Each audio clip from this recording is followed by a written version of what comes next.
Sí, bueno. Ok, comenzamos. Pasó mucho tiempo desde la última clase que estudiamos Shoftim. Entonces hay que recordar de nuevo un poquito la historia, después hablamos sobre su significado.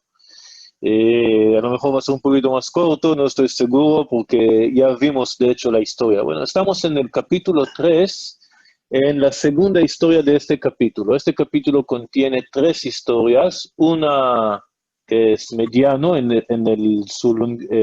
qué largo es. Uno es mediano, una historia es mediana, una es larga, la que estamos viendo ahorita, y la última es un solo versículo. Son tres historias que vimos la conexión entre ellos y vimos la primera. La primera fue de Otniel ben Knaz, no nos dice muchos detalles, solamente que el pueblo judío pecó, Kushan Rishatayim los conquistó y luego Otniel ben Knaz los salvó. Tratamos de ver cuál es el significado y es algo que a lo mejor nos va a acompañar durante el libro. No siempre es fácil, pero hay que encontrar cuál es el mensaje. O sea, no es nada más historia para contar una historia. La historia, las historias que están en el Tanaj vienen a enseñarnos alguna lección, algún mensaje y también algún problema que hay que resolver que puede ser relevante para nuestra vida y no solamente algo de hace 3000 años. Sí, el problema que enfrentaron hace 3000 años en la época de Kushan Rishatayim y Otniel ben Knaz puede ser también en la actualidad en alguna manera. Entonces tratamos, no siempre es fácil y no siempre a lo mejor a veces estamos equivocados en lo que pensamos sobre esto, pero lo que tenemos que hacer, aparte de recordar y saber qué pasó, conocer los versículos, etcétera, es también tratar de entender cuál es el problema que estamos tratando de resolver y cuál es el mensaje del capítulo. Entonces, cuando estudiamos la historia de Otniel ben Knaz, vimos que a lo mejor el mensaje fue que el problema fue, vimos la comparación con Bilam y con Lavan Aramí, y el problema fue tratar de borrar la particularidad del pueblo judío, el pueblo elegido, la relación especial que tiene el pueblo judío con Hashem. Todas estas cosas es el punto principal, según el análisis que hicimos. Y seguimos con esto a la segunda historia. Entonces podemos ver, como comencé a decir antes, durante todo el libro tenemos el mismo problema de la idolatría. El pueblo judío se inclina hacia la idolatría, comienza a adaptar las costumbres locales y Hashem manda un castigo, etc. Está bien, pero la idolatría puede tener diferentes aspectos, o la debilidad espiritual que nos lleva a ser idólatras puede tener diferentes aspectos, y por eso también es relevante, porque me imagino que la mayoría de ustedes hablamos hace unas clases sobre el tema de qué significa idolatría. Entonces, la mayoría de ustedes no tienen el deseo de levantar en la mañana y arrodillarte enfrente arrodillarse enfrente de un pez o besar no sé, un ídolo.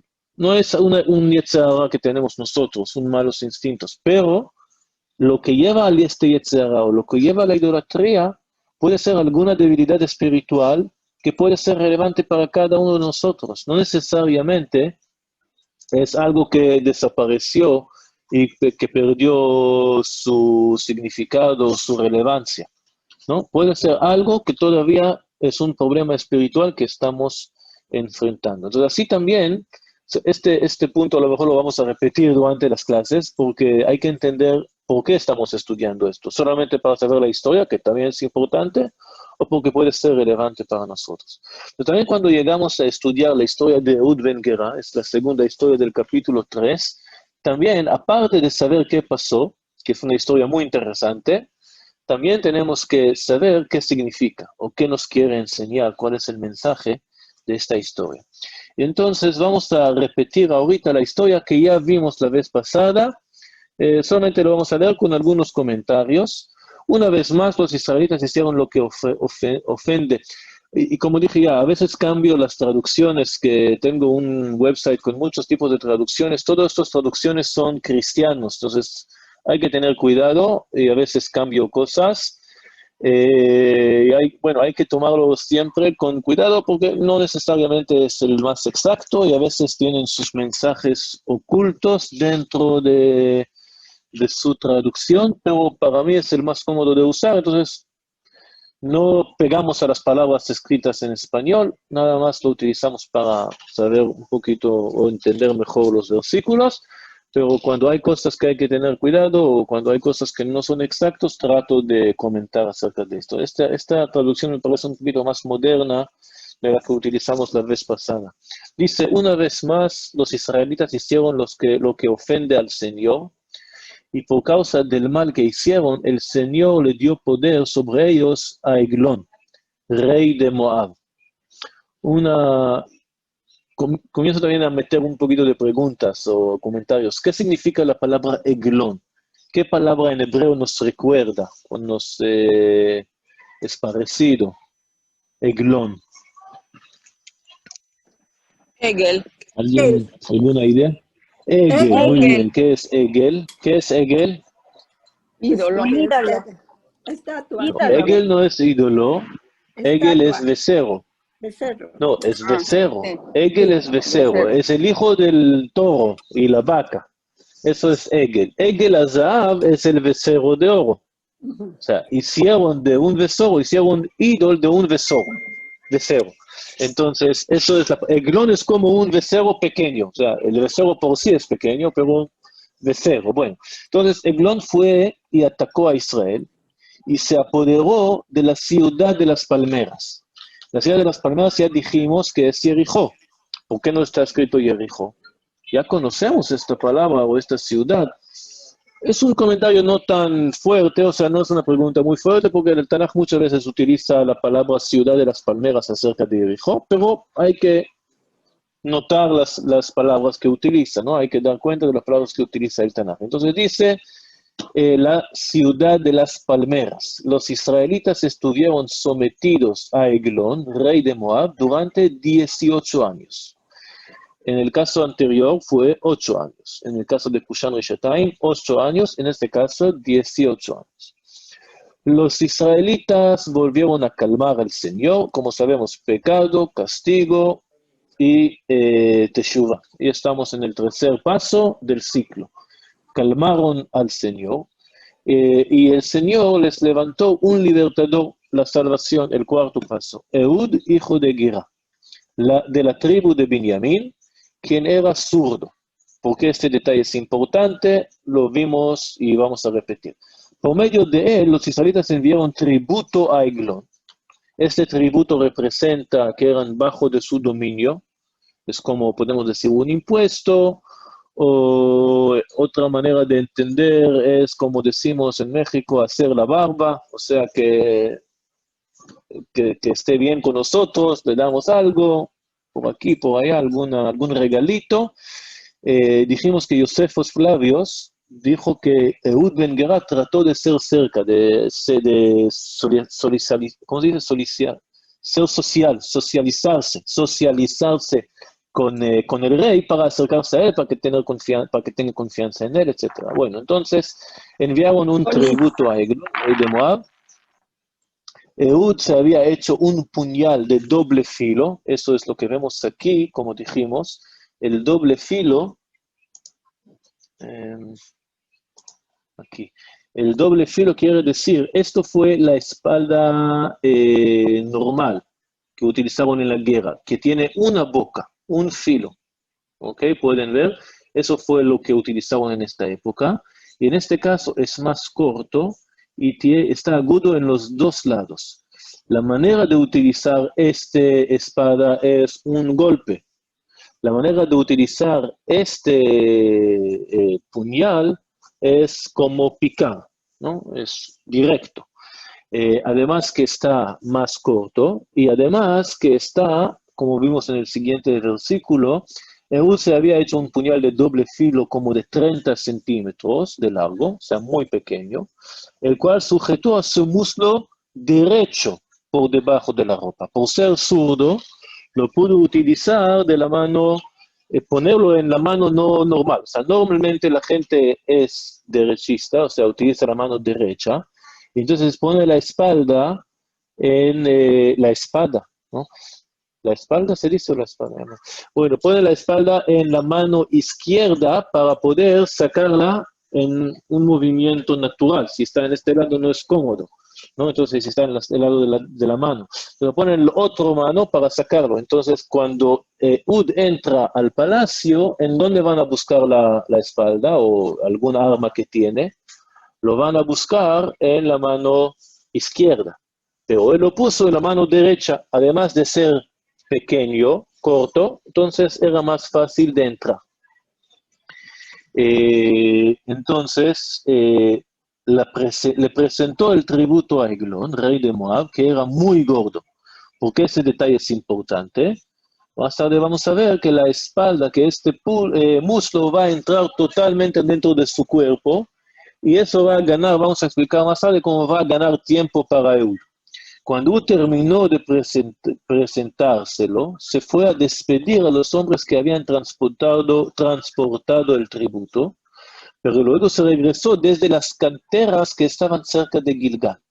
Ya explicamos, y vamos a ver más tarde la mapa que regresó con sus compañeros, unos kilómetros por lo menos, o sea, fue a otra ciudad, y él regresó solo. No con toda la gente que estaba con él. Él como tomó el riesgo nada más sobre él y no sobre los compañeros que estaban con él. Entonces fue con ellos, regresó y después regresó de vuelta al palacio. Y dijo, Majestad, tengo un mensaje secreto para usted. Silencio, ordenó el rey. Y todos sus servidores se retiraron de su presencia. Entonces Ehud se acercó al rey, que estaba sentado solo en la habitación del piso superior de su palacio de verano, y le dijo, tengo un mensaje de Dios para usted.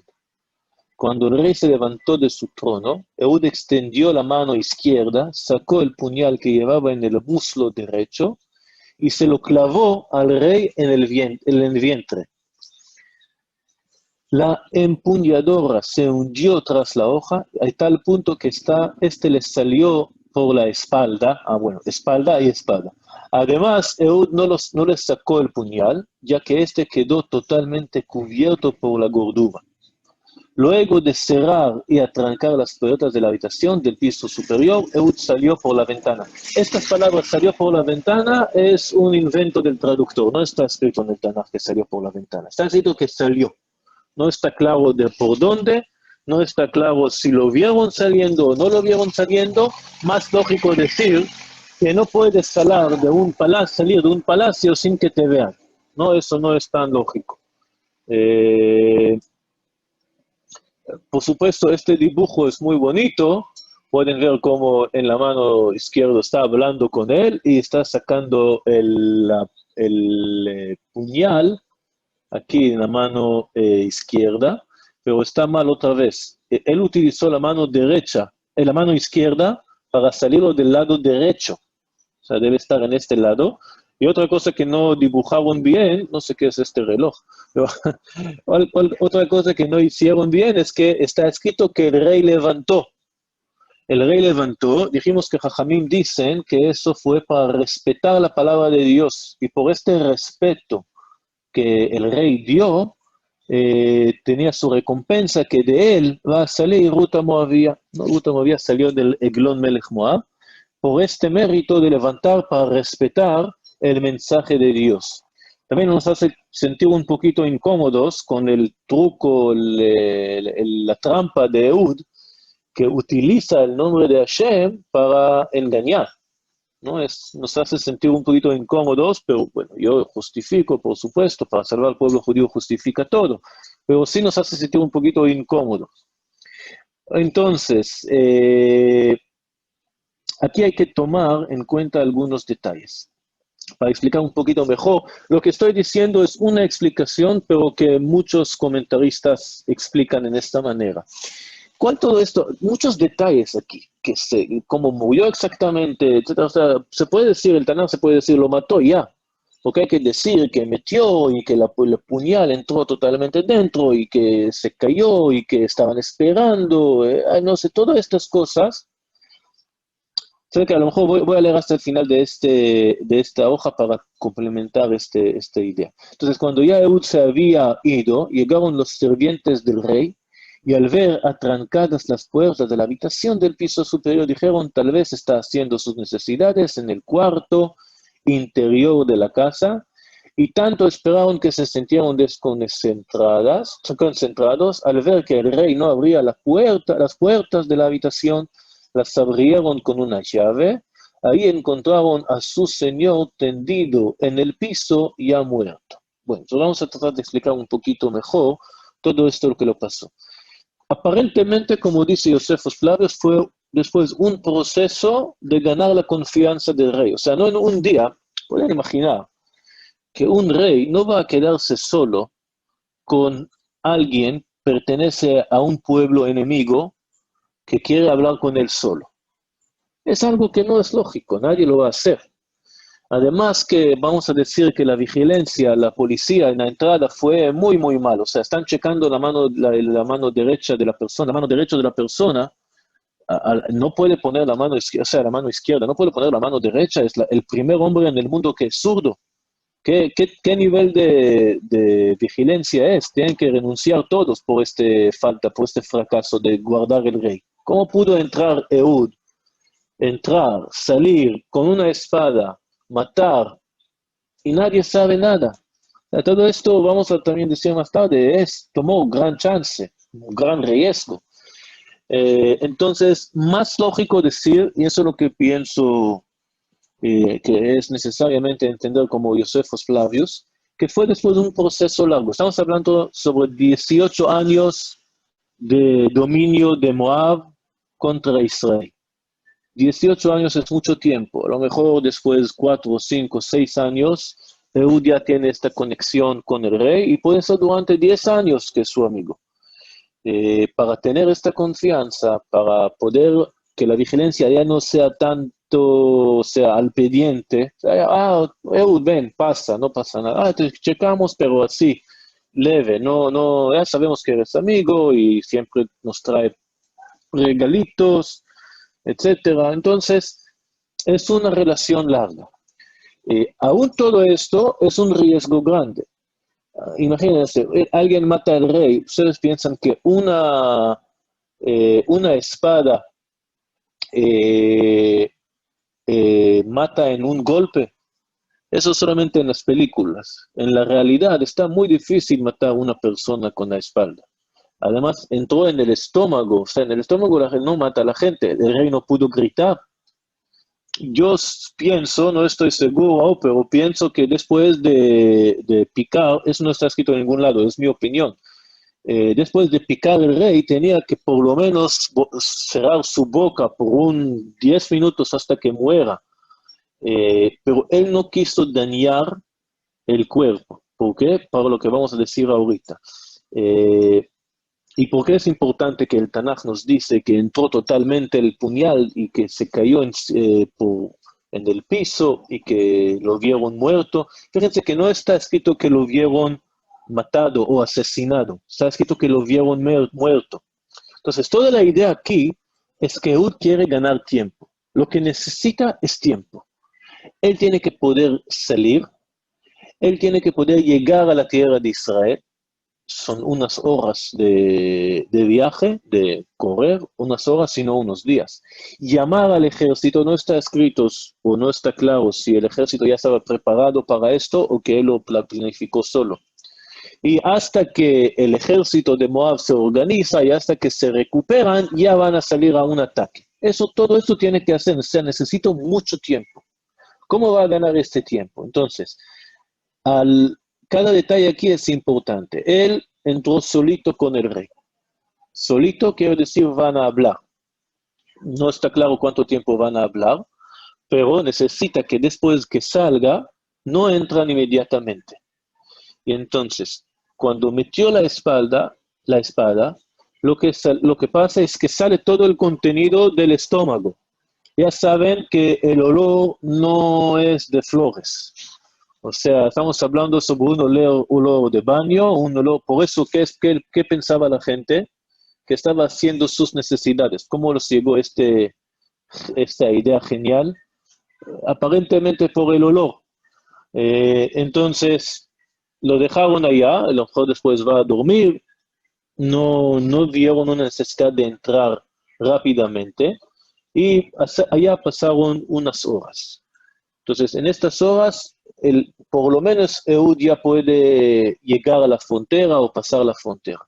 Después, cuando ya entraron, puede ser el día siguiente, o sea, no sabemos exactamente. Puede ser que era en la tarde y que fueron a dormir, y en el día siguiente todavía no salió el rey. Bueno, vamos a buscar qué pasó con él. Entraron y lo vieron muerto.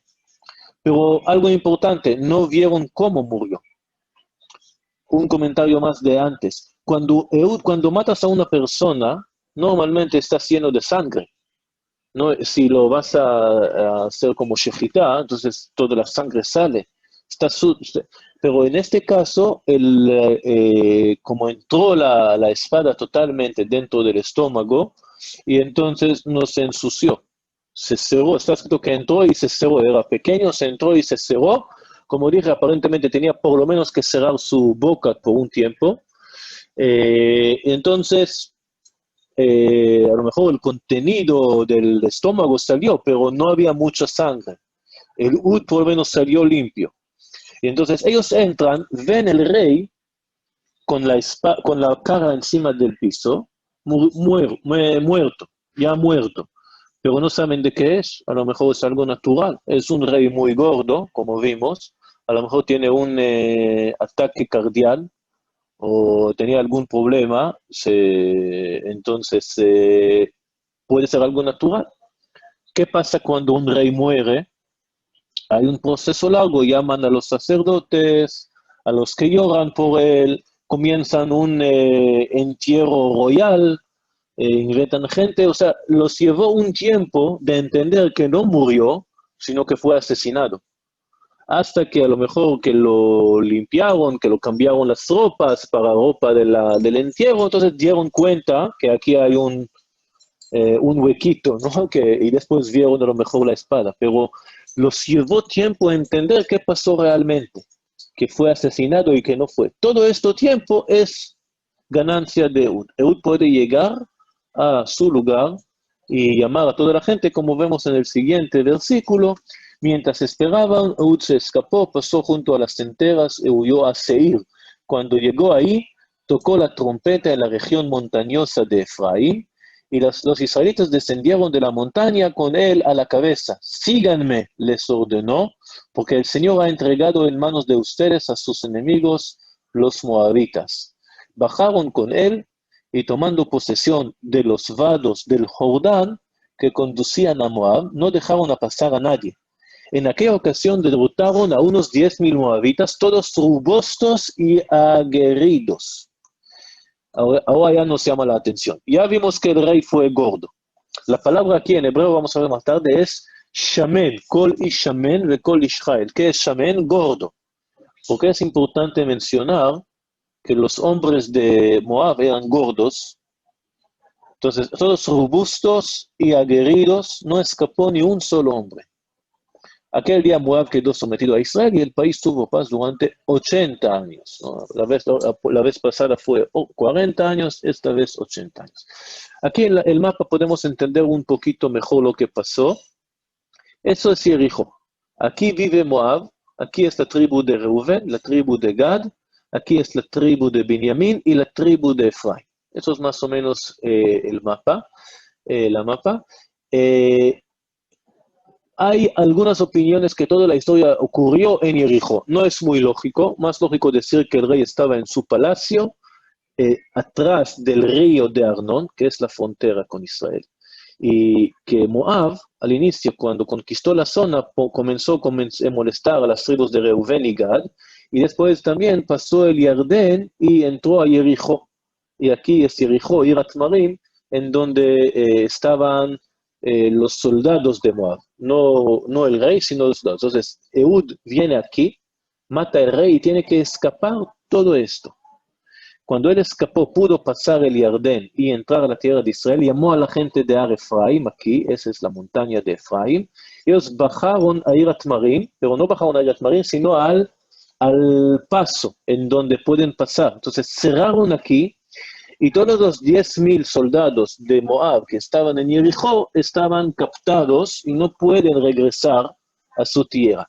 Mientras el ejército de Moab que está aquí no puede venir a ayudar, el rey falleció, todos están confundidos, no es fácil organizar el ejército para salir a un viaje para pasar el Jordán y ayudar, y además que está cerrado, está más difícil entrar cuando es un solo pasillo que no se puede pasar sin una guerra. Entonces pudieron los israelitas exterminar con todos los soldados de Jericó, de los moabitas que están en Jericó. Eso es más o menos la historia. Entonces, hasta ahora solamente repetimos con algunos comentarios más todo lo que pasó en esta historia.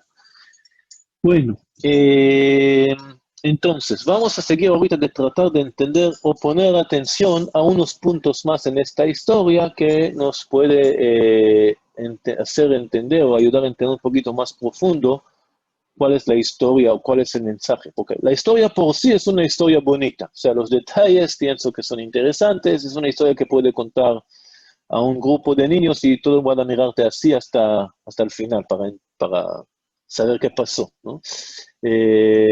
Pero primero quiero ver lo que ya mencionamos. Es un deterioro. Quiere decir que cada vez está peor que la vez pasada. En este sentido, vamos a ver, los años de la esclavitud, los pueblos que lucharon contra el pueblo judío y el dominio y dónde llegaron a dominar. Vamos a ver, entonces, dijimos que en la historia de Otniel Ben Glas fueron 8 años y en este caso 18 años. Ya el tiempo de la esclavitud es más largo. Es un principio que vemos en otros lugares de la Torá, que Hashem no castiga en una vez. Va paso a paso. Un pequeño castigo, el pueblo no aprende, entonces algo peor, y así se agrava las cosas hasta el golpe final, vamos a decir, hasta el exilio, que es el golpe final. Así vemos también en la parte de las maldiciones en la Torá, que si no van a escuchar por eso, entonces voy a agregar más, y si no van a escuchar en esto, voy a agregar más, y así va en un paso tras paso hasta cada vez peor, ¿no? Entonces, aquí también fue el primer caso 8 años y el segundo 18 años. También puede ser que les llevó más tiempo hacer teshuvah. O sea, no sabemos qué pasó en esos. A lo mejor hicieron teshuvah después de 6 años y después 2 años los salvó. En este caso hicieron teshuvah después de 16 años y después 2 años. O puede ser que en este caso les llevó más esfuerzo y más tiempo de teshuvah. En todos modos, el tiempo de la esclavitud fue más largo. Algo también que es interesante es la diferencia entre los pueblos. En el primer caso es Aram. Aram es un imperio local. Es un país muy grande. A lo mejor es todo Mesopotamia, no es nada más una parte, sino es todo el norte, la zona de Irak, etc. Es un gran imperio. Pero en el segundo caso fue Moab, Amón y Amalek. Son pueblos pequeñitos, nunca fue un imperio de la zona. O sea, no hay ningún momento en la historia que Moab se considera el dominio, el poder más grande del Medio Oriente. Ni Amón. Además, Amón, Moab y Amalek no son amigos. Entre ellos siempre había peleas. Moab y Amón, según la tradición, son los hijos de Lot, son primos, ¿no? Las dos hijas de Lot dieron a luz con estos 2 hijos. Pero entre ellos no había buena relación nunca. Ellos pudieron unirse para salir contra el pueblo judío. Pero lo que es triste es que el pueblo judío no pudo unirse contra ellos. O sea, si es un imperio como Aram, bueno, entiendo, está difícil.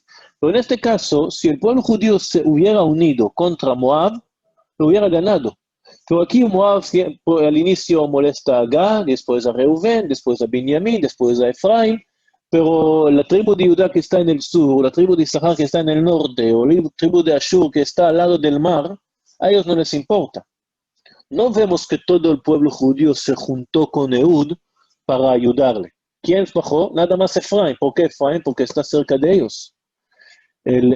Moab conquista a Benjamín, o sea, Jericó está dentro de la herencia de la tribu de Benjamín, y nadie piensa en salir a ayudar. Entonces, está destacado, lo que quiero decir es que lo que puede ya dominar al pueblo judío o algunas de las tribus del pueblo judío es un pueblo más débil, pero que sabía unirse, mientras el pueblo judío es mucho más grande y no sabía unirse. Un punto más interesante, 10.000 soldados, nada más. Es nada, o sea, ¿qué es 10.000 soldados?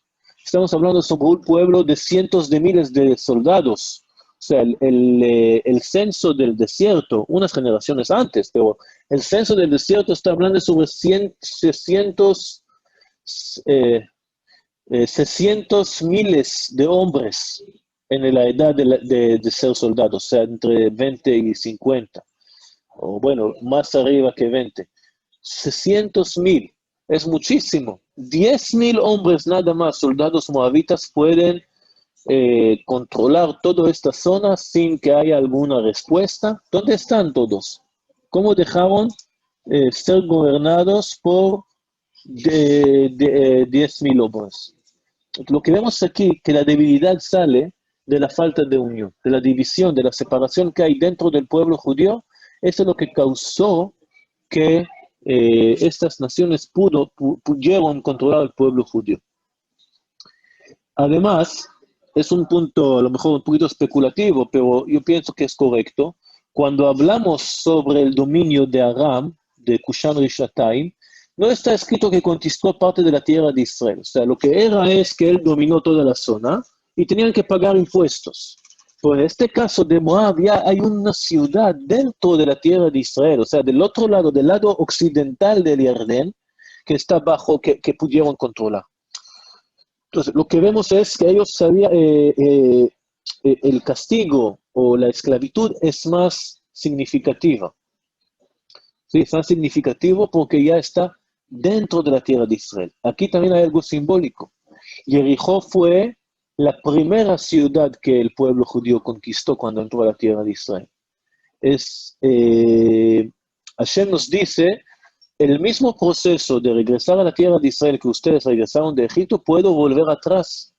Igual como que conquistaron primero Jericó, van a perder primero Jericó. Si no van a hacer teshuvah, si no van a regresar al camino correcto, el camino recto, puedo volver todo atrás. Igual como que conquistaron Jericó, también perdieron Jericó. Entonces vemos aquí un deterioro de la situación espiritual, del estado espiritual y también como resultado del estado físico del pueblo judío. Ahora vamos a ver algunos puntos. Aquí lo escribí en hebreo, porque entonces, como dijimos, el Tanaj menciona mucho, o está mencionado por lo menos 2 veces, que el tema de la gordura, que es gordo. O aquí no es, mi hija me enseñó una palabra nueva, body shaming. ¿Saben qué es body shaming? Que te están burlando de tu cuerpo. Entonces, el Tanaj hace body shaming a los moabitas que eran gordos. Aquí dice, Ve'eglon ish bari meod. Fue una persona muy gorda.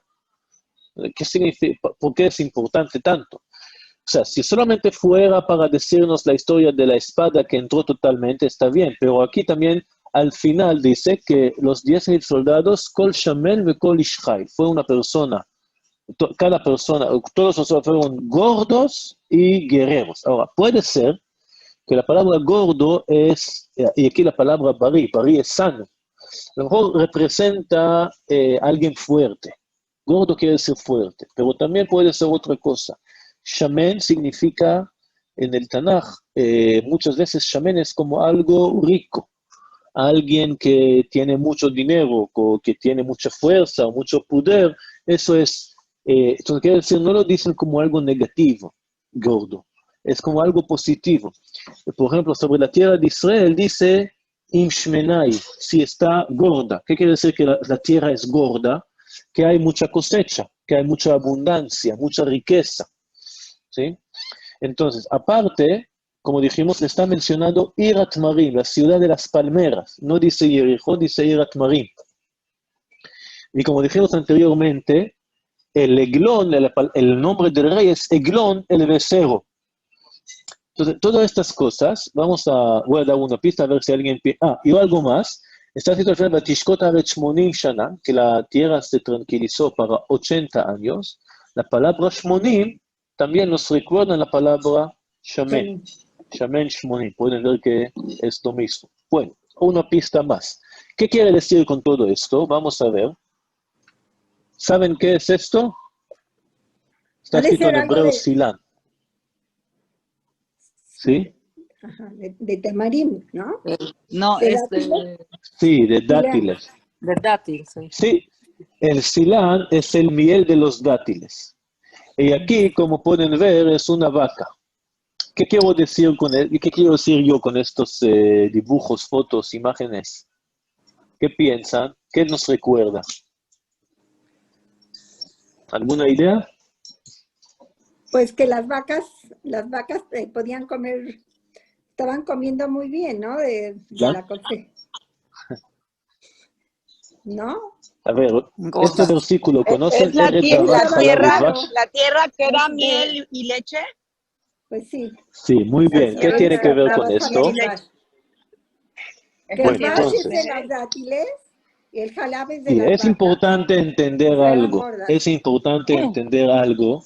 En el Tanaj, la palabra dvash, miel, no se refiere al miel de los dvorim, ¿cómo se dice? De los De las bees. abejas. Abejas. Ya sab- sí, Abejas. no se Es de refiere los a esto. El miel siempre es el miel de los dátiles, la miel de los dátiles. Cuando está hablando sobre una tierra que emana leche y miel, se refiere al miel de los dátiles, a la miel de los dátiles. Y la leche, bueno, viene de la vaca. Lo que quiere decir, aquí hay muchas pistas a la riqueza de la tierra de Israel, la abundancia de la tierra de Israel. La tierra, la ciudad de las palmeras nos recuerda el miel. La persona que es gordo, barí, sano, es zavat. Zavat es que da, es que no solamente que da, como que está llena. La tierra que está llena de leche y miel. Y Eglón, como dijimos, nos recuerda el becerro, la vaca. ¿Ok? Quiere decir, la riqueza de la tierra de Israel está aquí. La pregunta si es para ustedes, los judíos, los israelitas, o para los enemigos, depende de su comportamiento. Lo que nos conquistó y tomó todas estas cosas es porque tomó la riqueza de Israel que debería de ser para nosotros, pero por nuestros pecados y nuestros errores la perdimos. Entonces es como una pista que a lo mejor nos explica algunos de los detalles de la historia. Aquí quiero ver algo más. Y como dijimos antes, hasta ahora vimos la historia, también vimos lo que perdimos o las debilidades, pero quiero analizar un poquito más cuál es el pecado o cuál es el error espiritual del pueblo judío. Dijimos que el error en la época de Otniel fue perder la particularidad o la elección del pueblo judío. ¿Okay? Que no creemos que somos especiales o que que fuimos elegidos por Dios. Eso fue el problema que los llevó a la idolatría. Entonces, si no somos especiales, también podemos servir los dioses de cualquier nación. No hay problema. Pero aquí en este caso, a lo mejor el problema de la idolatría o que los llevó a la idolatría es un poquito diferente. Primero quiero notar también algunos detalles en los versículos. Está escrito, Vaya Avdu et Eglon, sirvieron a Eglon. Y después dice, Vaishlahu biado minja leglon melech Moab. Mandaron minja, una ofrenda a Eglon. Y después dice, Vaika asher kila leakriv et minja. Fíjense la palabra leakriv. ¿Qué es leakriv? Leakriv es dar, Acercar. entregar la minja, acercar. Pero, ¿para qué utilizamos esta palabra también? Para un sacrificio. Como decimos, leakriv korban. También la palabra minja, ofrenda, la Torah la utiliza para ofrendas en el Bet HaMikdash, en el tabernáculo. La palabra servir, la avod, es avodat Hashem en avodat HaMikdash. Todo esto es muy parecido, es terminología que nos recuerdan o que es similar a la terminología del servicio a Hashem. Quiere decir que ellos cambiaron. En este caso, la idolatría no viene por perder la particularidad del pueblo judío, sino por perder la exclusividad de la relación con Hashem. O sea, aquí el problema es en la fe en Hashem. Ya no sirven a Hashem, no sirven a los otros dioses, por lo tanto van a servir a un ser humano. O sea, ya el problema aquí no es que no creemos en nosotros, sino que no creemos en Hashem.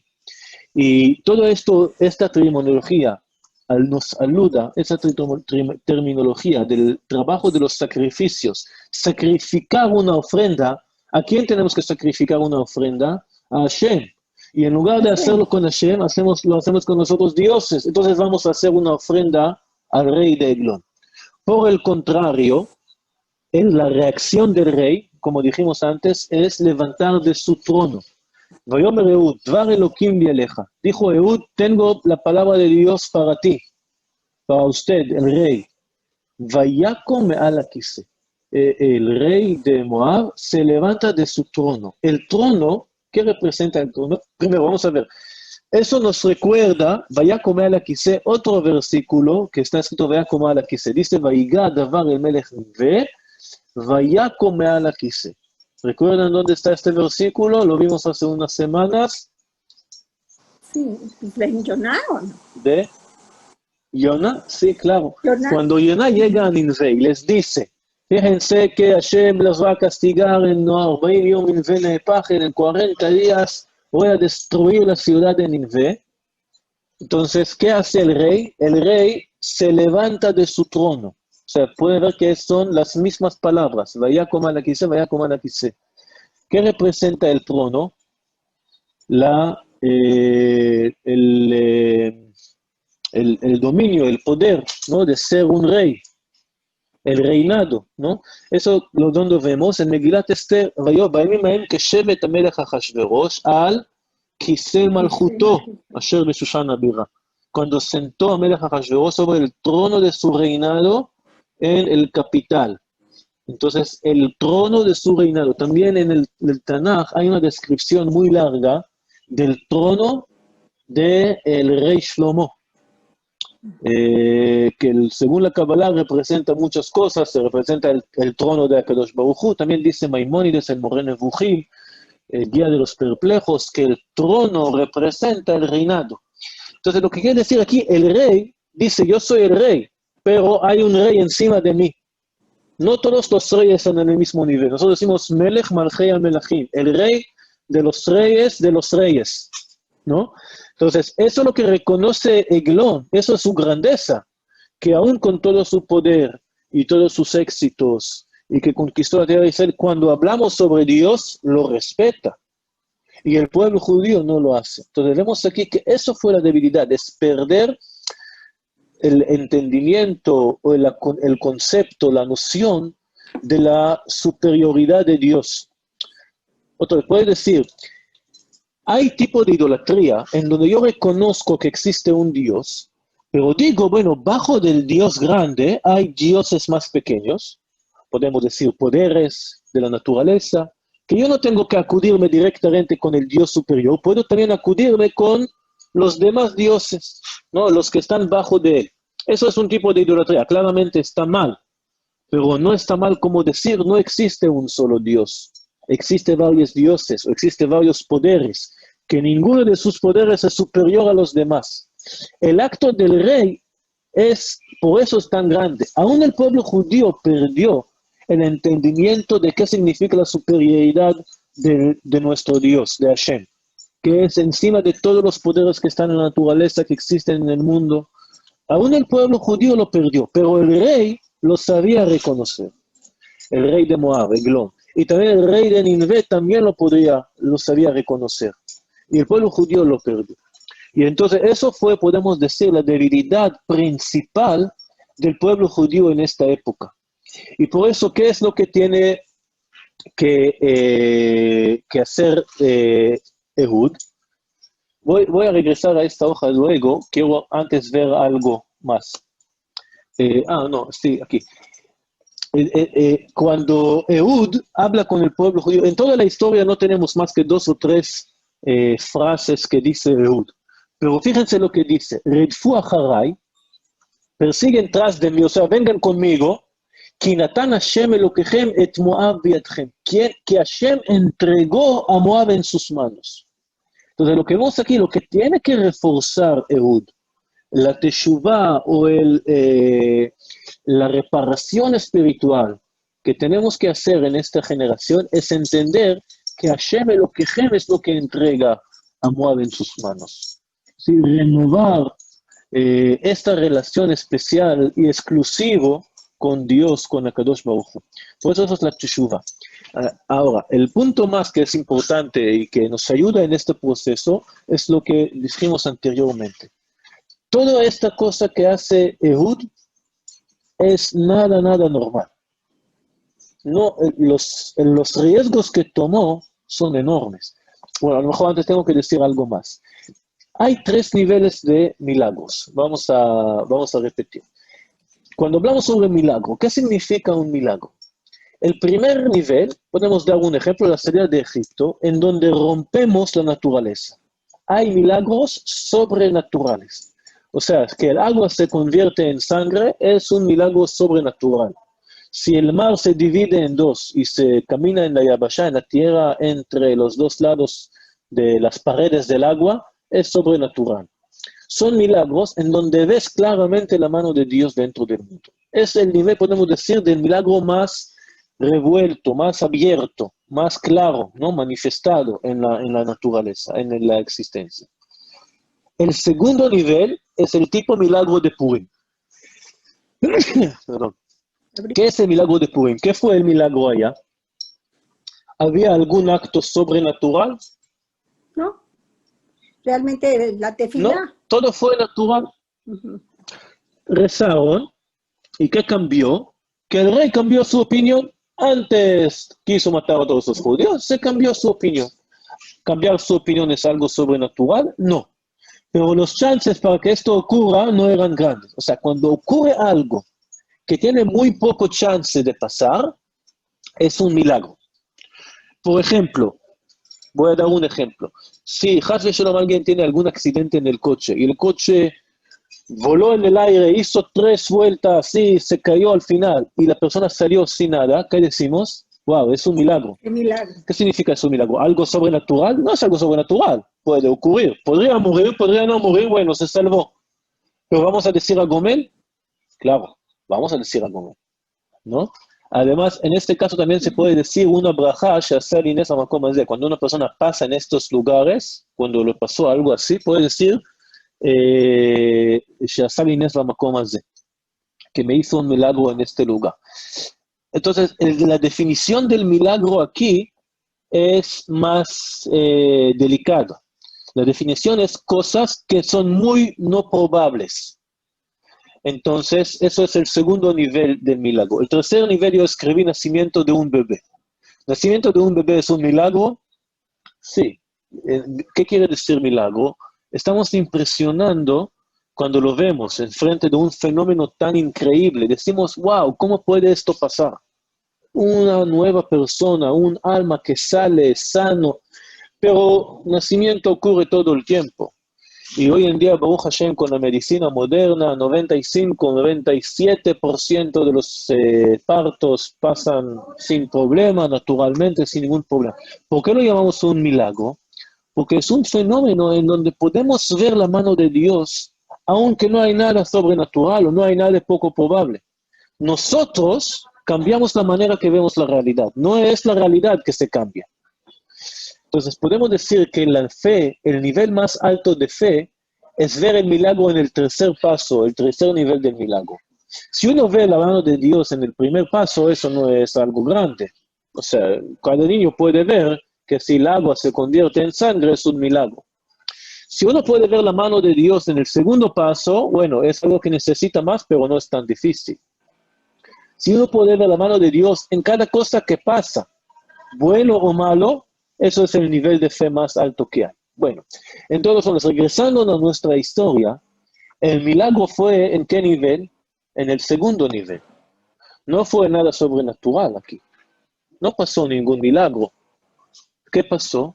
Lo que pasó fue que los chances o la posibilidad, la probabilidad que pasan las cosas tal como Ehud planificó, a lo mejor ni siquiera planificó, eran muy, muy pequeños. Como repito otra vez, en los riesgos que tenía que tomar. Tenía que entrar con arma a un palacio de un rey, de otro pueblo, de enemigo. Tenía que matarlo sin que nadie, o sea, tenía que decir, tengo una palabra de Dios, y que el rey diga, bueno, que salgan todos, estar solo, en un lugar en donde no van a escuchar nada, en el segundo piso, y que le van a dejar tiempo de salir, que no se ensucia, que puede salir tranquilamente, y que no van a entrar durante unas horas, hasta que puede llegar a la frontera y pasar la frontera, y que pueden llegar a los pasillos, a los donde pasan, ¿no? En el Yardén, y todas estas cosas son muy poco probables. Se necesita mucha fe de tomar el riesgo. Entonces, lo que aquí quiere hacer Ehud es fortalecer de nuevo la fe en Dios y ver cómo Dios maneja las cosas en donde no necesitamos los otros dioses, no necesitamos acudir a los otros poderes, porque nuestro Dios es el Dios de los dioses, está encima de cualquier poder que está dentro de la naturaleza, que eso es el significado verdadero de la idolatría. De la idolatría, como dijimos, no significa que algún ídolo es el Dios, significa que nosotros servimos a los poderes de la naturaleza. Eso es el significado verdadero de la idolatría. Entonces, lo que quiere decir aquí Ehud, y aquí también con estas palabras que dice al final, el pueblo judío tiene que dejar de servir a otros dioses, dejar de creer que necesitamos más que nuestro Dios. No hay como nuestro Dios y no necesitamos otros dioses. Okay, eso es el proceso espiritual que tiene que hacer Ehud en toda esta historia, y eso es el mensaje del Tanaj. Cuando Hashem está con nosotros, también cosas o planes con pocas probabilidades también van a pasar, porque Hashem Elokejem, Dios, es lo que entrega a Moab en sus manos. Entonces, eso es la historia. Vamos a ver ahorita en los 3 minutos que nos quedaron, el último versículo del capítulo habla sobre Shamgar ben Anat. No vamos a hablar mucho sobre esto, es la tercera historia de este capítulo. Pueden ver aquí un dibujo claramente de la Edad Media en Europa, porque pusieron toda la gente con ropas de esta época. Entonces dice el Tanaj, después de él fue Shamgar, hijo de Anat. Shamgar, hijo de Anat, hay muchas especulaciones quién fue, hasta que algunos dicen que ni siquiera era judío. Según nuestra tradición, era judío, aparentemente Cohen. Anat es un nombre de un dios idólatra, ¿no? Por eso algunos dicen que no era judío, pero más lógico decir que sí era judío, que fueron los nombres adaptados, o que también puede significar algo en hebreo. Bueno, entonces Shamgar, hijo de Anat, el cual mató a 600 hombres de los filisteos con una aguijada de bueyes. Esto, un palito en donde dirijan a los bueyes, a los toros, y él también salvó a Israel. Entonces, es una historia, primero, Filistín. Filistín es un pueblo que nos va a molestar durante mucho tiempo, hasta la época de David. Pero aquí no parece como una guerra. 600 hombres, claramente aquí es un milagro, pero no es un ejército. Además, no está escrito cuánto tiempo fue Salvador, si había silencio después, tranquilidad después, no había tranquilidad después. O sea, no hay casi ningún detalle aquí en esta historia. Solamente que una vez salvó y que era Salvador del pueblo judío. Pero no nos dice muchos detalles. Vamos a ver más detalles sobre él en la siguiente historia, la historia de Dvorah. Dentro de la canción de Dvorah está mencionado este Shamgar ben Anat. Entonces, a lo mejor va a dar un poquito más detalles y a lo mejor nos va a dar una idea qué nos quiere enseñar el Tanaj.